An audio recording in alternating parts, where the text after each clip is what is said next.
ಅವನು ಬಿರಿಯಾನಿ ಅಂಗಡಿ ನನ್ಗೆ ಹೇಳ್ದ.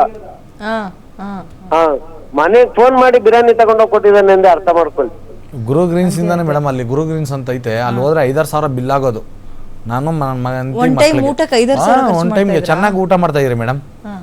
ಚೆನ್ನಾಗಿ ಏನು ಬೇಕೋ ಅಲ್ಲಿ ಕಾಸ್ಟ್ಲಿ ಅಲ್ಲ, ಚೆನ್ನಾಗಾದರೆ ಊಟ ಮಾಡ್ಕೊಂಡು ಬರ್ತಾ ಇದ್ರು. ಒಳ್ಳೆ ಐಸ್ ಕ್ರೀಮು, ಒಳ್ಳೆ ಊಟ ಚೆನ್ನಾಗಿ ತಿಂತಾರೆ, ಚಿಕನ್ ಮಟನ್ನು. ಆಮೇಲೆ ಹೇಮಂತಣ್ಣ ಅಂತ ಗೊಟ್ಟಿಗೆರೆಯಲ್ಲಿ ಕಬಾಬ್ ಅಂಗಡಿ ಇದೆ, ಅಲ್ಲಿಗೆ ಹೋದ್ರೆ ಒಂದು ಟೈಮ್ 700-800 ರೂಪಾಯಿ ಬೇಕು ನಾವು.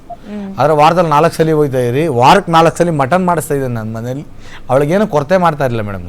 ನೀವು ಅಡುಗೆ ಏನಾದರೂ ಮಾಡ್ತಾ ಇದ್ದೀರಾ? ಇಲ್ಲ ಮೇಡಮ್, ಏನು ಮಾಡ್ತಾ ಇರಲಿಲ್ಲ. ಅವಳು ಮಾಲೂರ್ಗೆ ಹೋಗಿದ್ಲು, ಮಾಲೂರಿಂದ ಬರ್ತಾ ಇದ್ದೀನಿ ನಮ್ದು ಅಷ್ಟೇ. ನಾನು ಬೇಗ ಬಂದು ಏರ್ಪೋರ್ಟಿಂದ ಅವಳು ಬರ್ತಾಳೆ, ನಾನು ನಿಂತ್ಬಿಟ್ಟು ನಾನೇ ಅಡುಗೆ ಮಾಡಿದೆ, ಚಿಕನ್ ಮಾಡಿದೆ, ರೈಸ್ ಮಾಡಿದೆ. ನಾನು ಯೂಟ್ಯೂಬಲ್ಲಿ ನೋಡ್ಕೊಂಡು ನಾನೇ ಮಾಡಿದ್ದೀನಿ. ನನ್ನ ಹೆಂಡತಿ ಪಾಪ ಬಸ್ಸಲ್ಲಿ ಬರ್ತಾಳಲ್ಲ ಅಂತ ಅವ್ರ ಅಂಕಲ್ ಮನೆಗೆ ಹೋಗಿದ್ರು. ಇವ್ರು ಇನ್ನೋಸೆಂಟ್ನೇ ಬಳಸ್ಕೊಬಿಟ್ರ ಅವರು ಅಂತ ಬಾಬು ಅವರೇ? ಇವ್ರು ಇಷ್ಟೊಂದು ಮುಗ್ಧತೆ ಇದಾರಲ್ಲ, ಏನ್ ಮಾಡಿದ್ರು ಸಹಿಸ್ಕೊಳ್ತಾರೆ, ನಾನು ಏನ್ ಮಾಡಿದ್ರು ಆಗತ್ತೆ ಅನ್ನೋದನ್ನೇ ಬಳಸ್ಕೊಬಿಟ್ರ ಅವ್ರ ವೈಫ್ ಅಂತ. ನಿಜ ನಿಜ ನಿಜ.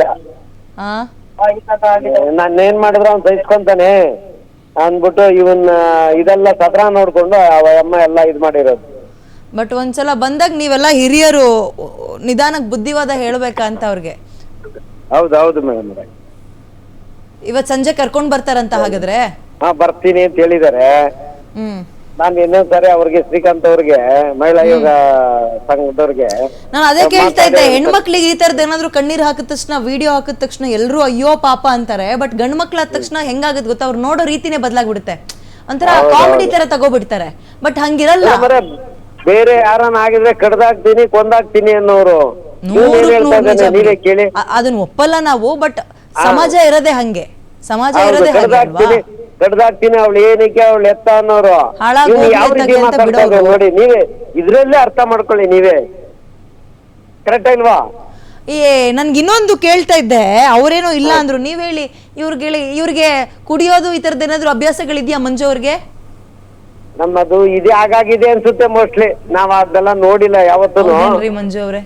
ಮೇಡಮ್ ಯಾವಾಗೋ ಒಂದೊಂದ್ಸಲಿ, ಯಾಕಂದ್ರೆ ಒಂದ್ 6 ತಿಂಗಳಿಗೆ 1 ವರ್ಷಕ್ಕೆ ಒಂದ್ಸಲಿ ನಂದು ಎಲ್ಲಾದ್ರೂ ಹೋದ್ರೆ ಫ್ರೆಂಡ್ ಸರ್ಕಲ್ ಜೊತೆಲಿ ಯಾರನ್ನ ಹೋದ್ರೆ ಅಷ್ಟೇ. ಆತರ ಏನಂದಿಲ್ಲ ಇವಳು, ಯಾಕಂದ್ರೆ ಮಾಡ್ತಾ ಇದ್ದೆ.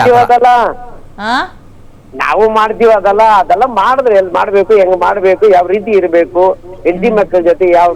ಅದನ್ನೇ ಕೇಳಿದ್ದು, ನೀವು ಆತರ ಕುಡ್ದ್ ಏನಾದ್ರು ನಿಮ್ ಹೆಂಡತಿಗೆ ಹೊಡಿತಿದ್ರೇನ್ರಿ, ಅದಕ್ಕೆ ಬೇಜಾರಾಗಿ ಹೋದ್ರೇನ್ರಿ ಅವರು ಅಂತ ಕೇಳಿಲ್ಲ ಮೇಡಮ್. ನೀವು ಅದೇ ರೋಡಲ್ಲಿ ಅಂದ್ರಲ್ಲ, ಆ ತರದ್ ಏನಾದ್ರು ಆಗಿತ್ತಾ, ಹೊಡಿಯೋದು ಬಡಿಯೋದು? ಇಲ್ಲ ಮೇಡಮ್ ಅರೆ, ಇಲ್ಲ ಮೇಡಮ್ ಅರೆ, ಇಲ್ಲ ಮೇಡಮ್ ಅರೆ. ಪಾಪ ಈಗ ಏನ್ ಹೇಳ್ತಾರೆ ಅಂದ್ರೆ, ನನ್ನ ಹೆಂಡತಿ ಬಂದ್ರೆ ಸಾಕು, ಆ ಏರಿಯಾದಲ್ಲೇ ಇರಲ್ಲ, ಮನೆ ಖಾಲಿ ಮಾಡ್ಬಿಡ್ತೀನಿ ನಾನು, ಮನೆ ಖಾಲಿ ಮಾಡ್ಕೊಂಡು ಹೆಂಡತಿ ಬೇರೆ ಕಡೆ ಕರ್ಕೊಂಡು ಹೋಗ್ತೀನಿ. ಮಾನ ಮರ್ಯಾದೆ ಹೋದ್ಮೇಲೆ ಇನ್ನೇನ್ ಮಾಡ್ತಾರೆ ಹೇಳಿ, ಬೇರೆ ಕಡೆ ಹೊರಡಕ್ಕೆ ಇಷ್ಟ ಪಡ್ತಾರೆ. ಇನ್ನು ಅವನು ಅದು ಇದೇ ಏರಿಯಾ, ಈ ಹುಡುಗಿನೂ ಇದೇ ಏರಿಯಾ ತಿರ್ಗಾ ಇದಾಗುತ್ತೆ ಅಂತ.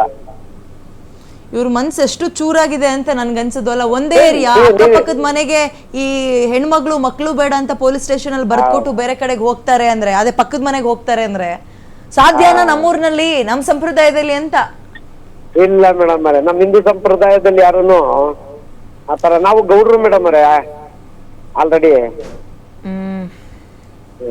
ಸರಿ ಆಯ್ತು, ಥ್ಯಾಂಕ್ ಯು ಬಾಬು ಅವರೇ. ಸಂಜೆ ಸಿಕ್ಕಿದಾಗ ಒಂದ್ಸಲ ನೀವು ಮಾತಾಡಿ ಸಮಾಧಾನ ಮಾಡಿ ಮಂಜು ಅವ್ರಿಗೂ.